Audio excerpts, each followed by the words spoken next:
ಎಲ್ಲರಿಗೂ ನಮಸ್ಕಾರ. Welcome back to my YouTube channel. ನಾನು ನಿಮ್ಮ ಸ್ವಾತಿ. ಇವತ್ತಿನ ವಿಡಿಯೋದಲ್ಲಿ ತುಂಬಾ ಉಪಯೋಗ ಆಗುವಂತಹ ಕಿಚನ್ ಟಿಪ್ಸನ್ನು ತೋರಿಸ್ತೀನಿ. ಪ್ಲೀಸ್ ಲೈಕ್ ಮಾಡಿ, ಶೇರ್ ಮಾಡಿ, ಕಾಮೆಂಟ್ ಮಾಡಿ, ನನ್ನ ಚಾನಲನ್ನು ಸಬ್ಸ್ಕ್ರೈಬ್ ಮಾಡಿ, ಫ್ರೆಂಡ್ಸ್ ಫ್ಯಾಮಿಲಿ ಮೆಂಬರ್ಸ್ಗೂ ಶೇರ್ ಮಾಡಿ, ಸಬ್ಸ್ಕ್ರೈಬ್ ಮಾಡೋಕ್ಕೆ ಹೇಳಿ. ಪ್ಲೀಸ್ ಸಪೋರ್ಟ್ ಮಾಡಿ.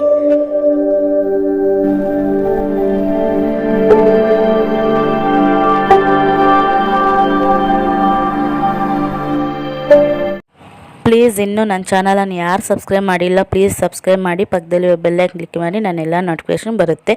ನಾನು ಫಸ್ಟ್ ಬಂದುಬಿಟ್ಟು ನಾನು ಈ ರೀತಿ ಲಾಕ್ ಟೈಪ್ ಇರುವಂಥ ಬಾಕ್ಸನ್ನು ತೊಗೊಂಡಿದ್ದೀನಿ. ಆ ಬಾಕ್ಸಲ್ಲಿ ನಾನು ನೈಲ್ ಕಟ್ರನ್ನು ಇಟ್ಟು ಈ ರೀತಿ ಕ್ಲೋಸ್ ಮಾಡಿ ಇಟ್ಕೊಂಡಿದ್ದೀನಿ. ನನಗೆ ಯಾವಾಗ ಬೇಕಂದರೆ ಆವಾಗ ಬೇಗ ಸಿಗುತ್ತೆ. ಒಂದೊಂದು ಟೈಮ್ ನಮಗೆ ನೈಲ್ ಕಟ್ರ್ ಬೇಗ ಸಿಗೋದಿಲ್ಲ. ಅಂಥ ಟೈಮಲ್ಲಿ ಈ ನೈಲ್ ಕಟ್ರ್ ತುಂಬಾ ಯೂಸ್ಫುಲ್ ಆಗುತ್ತೆ ಈ ಬಾಕ್ಸಲ್ಲಿ ಇಟ್ಕೊಳ್ಳೋದ್ರಿಂದ. ಮತ್ತು ಇನ್ನೊಂದು ಟಿಪ್ ಬಂದುಬಿಟ್ಟು ನಾವು ನೈಲ್ ಕಟ್ರನ್ನು ಯೂಸ್ ಮಾಡ್ತಾ ಇರ್ತೀವಿ, ಅದು ಶಾರ್ಪ್ನೆಸ್ ಅನ್ನೋದು ಹೋಗಿರುತ್ತೆ. ಈ ರೀತಿ ಎಕ್ಸ್ಪೈರ್ ಆಗಿರುವಂಥ ಟ್ಯಾಬ್ಲೆಟ್ಸನ್ನು ತಗೊಂಡು ಶೀಟ್ ಅದರಲ್ಲಿ ಈ ರೀತಿ ಕ್ಲೀನಾಗಿ ಕಟ್ ಮಾಡ್ಕೋಬೇಕು. ಈ ರೀತಿ ಕಟ್ ಮಾಡೋದ್ರಿಂದ ಶಾರ್ಪ್ನೆಸ್ ಅನ್ನೋದು ಮತ್ತೆ ಬರುತ್ತೆ, ನಮ್ಗೆ ಬೇಗ ಕಟ್ ಆಗುತ್ತೆ ನೈಲ್ಸು. ಈ ಟಿಪ್ ಕೂಡ ತುಂಬ ಚೆನ್ನಾಗಿರುತ್ತೆ. ನಾನು ಈ ರೀತಿ ಕಟ್ ಮಾಡಿ ತೋರಿಸ್ತಾ ಇದ್ದೀನಲ್ಲ, ಈ ರೀತಿ ಸ್ವಲ್ಪ ಹೊತ್ತು ಈ ರೀತಿ ಕಟ್ ಮಾಡಿ ಈ ಶೀಟನ್ನು ಈ ರೀತಿ ಕಟ್ ಮಾಡೋದ್ರಿಂದ ಶಾರ್ಪ್ನೆಸ್ ಅನ್ನೋದು ಬರುತ್ತೆ. ಈ ಟಿಪ್ ಕೂಡ ನೀವು ಯೂಸ್ ಮಾಡಿ. ಪ್ಲೀಸ್ ನನ್ನ ಚಾನಲನ್ನು ಸಬ್ಸ್ಕ್ರೈಬ್ ಮಾಡಿ, ಸಪೋರ್ಟ್ ಮಾಡಿ. ನೆಕ್ಸ್ಟ್ ಬಂದುಬಿಟ್ಟು ಮನೆಯಲ್ಲಿ ಈ ರೀತಿ ಫಿಲ್ಟ್ರ್ ಮಾಡ್ತಾ ಇರ್ತೀವಿ. ಫಿಲ್ಟ್ರ್ ಮಾಡೋದಲ್ಲಿ ದೊಡ್ಡ ಬೌಲ್ ಅಂತ ತೊಗೊಂಡಿರ್ತೀವಿ.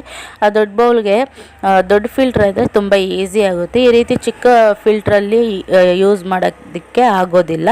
ಸೊ ನಾವು ಈ ರೀತಿ ಚಾಕುವನ್ನು ತಗೊಂಡು ಫಿಲ್ಟ್ರನ್ನು ಅದ್ರ ಮೇಲೆ ಇಕ್ಬಿಟ್ಟು ನಾವು ಈ ರೀತಿ ಫಿಲ್ಟ್ರ್ ಮಾಡ್ಕೋಬೋದು. ತುಂಬ ಯೂಸ್ಫುಲ್ ಆಗುತ್ತೆ. ಈ ಟಿಪ್ ಕೂಡ ನೀವು ಯೂಸ್ ಮಾಡ್ಕೋಬೋದು. ನೆಕ್ಸ್ಟ್ ಟಿಪ್ ಬಂದು ನಾವು ಈ ರೀತಿ ಪರ್ಸ್ಗಳನ್ನು ಯೂಸ್ ಮಾಡ್ತಾ ಇರ್ತೀವಿ, ಅದು ಮುಂದೆಗೆ ಹಿಂದಕ್ಕೆ ತೆಗೆಯುವಾಗ ಈ ರೀತಿ ಜಿಪ್ ಅನ್ನೋದು ಸ್ಟಕ್ ಆಗೋಗ್ತಾ ಇರುತ್ತೆ. ಆ ಸ್ಟಕ್ ಆಗದಿರ ನಾವು ಯಾವ ಟಿಪ್ಪನ್ನು ಯೂಸ್ ಮಾಡಬೇಕಂತ ಈ ರೀತಿ ಮನೆಯಲ್ಲಿರುವಂಥ ವ್ಯಾಸ್ಲಿನನ್ನು ತಗೊಂಡು ಆ ಜಿಪ್ಗೆ ಚೆನ್ನಾಗಿ ಹಚ್ಚಿಬಿಡಬೇಕು. ಈ ರೀತಿ ಹಚ್ಚಿಬಿಟ್ಟು ನಾವು ಈಸಿಯಾಗಿ ಜಿಪ್ಪನ್ನು ತೆಗಿಬೋದು, ಸ್ಟಕ್ ಆಗೋ ಚಾನ್ಸಸ್ ಇರೋದಿಲ್ಲ. ತುಂಬ ಯೂಸ್ಫುಲ್ ಆಗುತ್ತೆ. ನಿಮಗೆ ಈ ಟಿಪ್ಸಲ್ಲಿ ಯಾವ ಟಿಪ್ ಇಷ್ಟ ಆಗಿದೆ ಅಂತ ನಂಗೆ ಕಾಮೆಂಟ್ ಸೆಕ್ಷನಲ್ಲಿ ಕಾಮೆಂಟ್ ಮಾಡಿ. ಆ್ಯಂಡ್ ಪ್ಲೀಸ್ ನನ್ನ ಚಾನಲನ್ನು ಸಬ್ಸ್ಕ್ರೈಬ್ ಮಾಡಿ. ನಾವು ಈ ರೀತಿ ಪಲಾವ್ ಎಲೆಯನ್ನು ಜಾಸ್ತಿ ತರ್ತಾ ಇರ್ತೀವಿ, ಅದು ಸ್ವಲ್ಪ ಯೂಸ್ ಮಾಡ್ತೀವಿ, ಸ್ವಲ್ಪ ಹಾಗೆ ಇಟ್ಟು ಸ್ಟೋರೇಜ್ ಮಾಡ್ಕೊಂಡಿರ್ತೀವಿ. ಅದು ಬೇಗ ಅದ್ರ ಫ್ಲೇವರ್ ಎಲ್ಲ ಹೊಟ್ಟೋಗುತ್ತೆ. ಆ ಫ್ಲೇವರ್ ಹೋಗ್ದಿರ ನಾವು ಯಾವ ರೀತಿ ಸ್ಟೋರೇಜ್ ಮಾಡ್ಕೋಬೇಕಂತ ಈ ವಿಡಿಯೋದಲ್ಲಿ ತೋರಿಸ್ತೀನಿ. ಫಸ್ಟ್ ನಾವು ಈ ರೀತಿ ಬಾಣಲೆಯನ್ನು ಬಿಸಿ ಮಾಡ್ಕೋಬೇಕು. ಬಿಸಿ ಮಾಡಿದ ನಂತರ ಅದು ಸ್ಟವನ್ನು ಆಫ್ ಮಾಡಿಬಿಟ್ಟು ನಾವು ಆ ಎಲೆಯನ್ನು ಅದರಲ್ಲಿ ಹಾಕಬೇಕು.